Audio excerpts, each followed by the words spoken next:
Banyak dari kita mengalami perasaan tidak cukup baik atau bahkan merasa berbeda dari orang lain. Kenapa ya kita seringkali merasa seperti ini? Selamat datang di Ruang Tumbuh. Chapter 1, Mengenali Perasaan Berbeda. Ini semua dimulai dari perasaan di dalam diri kita. Ketika kita melihat orang lain dengan pencapaian yang membanggakan, kita sering merasa tertinggal. Rasa yang muncul kadang bikin kita bertanya, kenapa aku tidak bisa seperti mereka? Pertanyaan ini mungkin muncul ketika kita melihat teman-teman yang seolah hidup lebih baik, lebih bahagia, atau lebih sukses. Memang, sulit untuk tidak membandingkan diri sendiri. Tapi, yuk kita coba untuk berhenti sejenak dan pikirkan, apa yang sebenarnya membuat kita merasa seperti ini? Rasa berbeda bukanlah hal yang negatif. Seringkali, ini adalah tanda bahwa kita sedang bertumbuh dan menjalani perjalanan hidup kita masing-masing.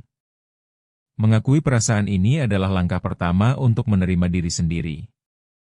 Lihatlah ke dalam diri dan pahami bahwa setiap orang memiliki perjalanan yang unik, dan perasaan yang kita alami adalah bagian dari perjalanan itu. Chapter 2, Mengapa kita merasa tidak cukup? Merasa tidak cukup adalah hal yang umum, dan banyak dari kita berjuang dengan perasaan ini setiap hari. Dalam masyarakat yang semakin kompetitif, kita diberikan gambaran ideal dari kehidupan yang seharusnya. Ini seringkali membuat kita merasa kurang. Mulai dari pencapaian akademis, karir, hingga hubungan. Padahal, setiap orang memiliki cerita dan jalannya masing-masing. Kita seringkali lupa bahwa setiap orang berjuang dengan pertempuran mereka sendiri. Kita tidak harus melakukan sama seperti yang dilakukan orang lain.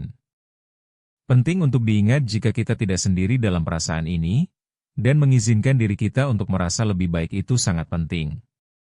Bagaimana cara kita bisa menerima diri kita sendiri?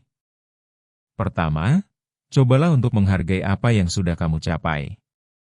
Kedua, ingat bahwa setiap orang sibuk dengan diri mereka sendiri. Lalu ketiga, berikan diri kamu ruang untuk belajar dan berkembang. Jangan bandingkan perjalananmu dengan perjalanan orang lain. Setiap langkah kecil yang kamu ambil adalah kemajuan. Chapter 3, Membangun Lingkungan yang Suportif. Lingkungan di sekitar kita sangat berpengaruh pada bagaimana kita merasa. Jika kita dikelilingi oleh orang-orang yang selalu membandingkan diri mereka dengan orang lain, akan sulit untuk merasa tenang dan nyaman. Coba kita cari teman atau komunitas yang mengerti dan mendukung kita. Dengan membangun hubungan yang sehat, kita bisa berbagi pengalaman tanpa merasa dihakimi. Kita perlu tahu bahwa mencari dukungan itu penting. Dari obrolan santai sampai diskusi mendalam, kehadiran teman yang mengerti perasaan kita bisa kasih dampak positif. Ketika kita dikelilingi oleh energi yang baik, kita jadi lebih mudah untuk menerima diri sendiri dan merasa lebih percaya diri. Menciptakan suasana saling mendukung di antara teman dan keluarga sangat berarti. Ingatlah, tidak ada salahnya meminta dukungan ketika kita merasa terbebani, karena setiap orang butuh dukungan dalam menjalani hidup. Chapter 4, Pentingnya Self-Compassion. Self-compassion atau kasih sayang terhadap diri sendiri, adalah sikap yang penting untuk dikembangkan. Kita seringkali lebih keras pada diri sendiri dibandingkan pada orang lain. Ketika kita melakukan kesalahan, kita langsung menyesali dan merasa tidak layak. Sebenarnya, semua itu adalah bagian dari proses belajar. Pertama, cobalah untuk berbicara pada diri sendiri dengan baik. Ketika ada yang tidak berjalan sesuai rencana, alih-alih menyalahkan diri, lihatlah itu sebagai pelajaran. Kedua, ingatkan diri bahwa setiap orang pernah salah dan itu adalah hal yang biasa. Ketiga, berikan diri kamu waktu untuk bangkit lagi. Dengan mengaplikasikan sikap kasih sayang ini, kita bisa meredakan perasaan negatif yang mengganjal dan memberi ruang untuk pertumbuhan. Ingat, memberi diri kita kesempatan untuk merasa baik adalah langkah awal menuju kesejahteraan mental.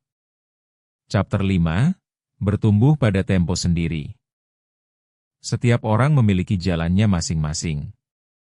Ada yang cepat berkembang, ada yang lambat, dan itu semua sah-sah saja. Kita tidak perlu terburu-buru mengejar standar yang ditetapkan orang lain. Melihat orang lain sudah sukses di usia muda mungkin bikin kita minder, tapi coba pandang dari sudut pandang berbeda. Setiap langkah yang kita ambil adalah bagian dari perjalanan hidup. Setiap pengalaman yang kita lalui membentuk diri kita. Jika kamu merasa masih jauh dari impian, ingatlah bahwa setiap langkah kecil pun ada artinya. Mari kita nikmati proses bertumbuh ini, meskipun kadang terasa sulit. Kita semua unik dengan cara kita sendiri, dan itu adalah hal yang sangat berharga. Tidak ada waktu yang tepat untuk mencapai impian. Yang penting adalah bagaimana kita menjalani perjalanan itu dan belajar dari setiap pengalaman. Jangan lupa untuk subscribe Ruang Tumbuh untuk terus mendapatkan inspirasi dan motivasi dalam perjalanan kamu. Bertumbuh itu proses, bukan lomba.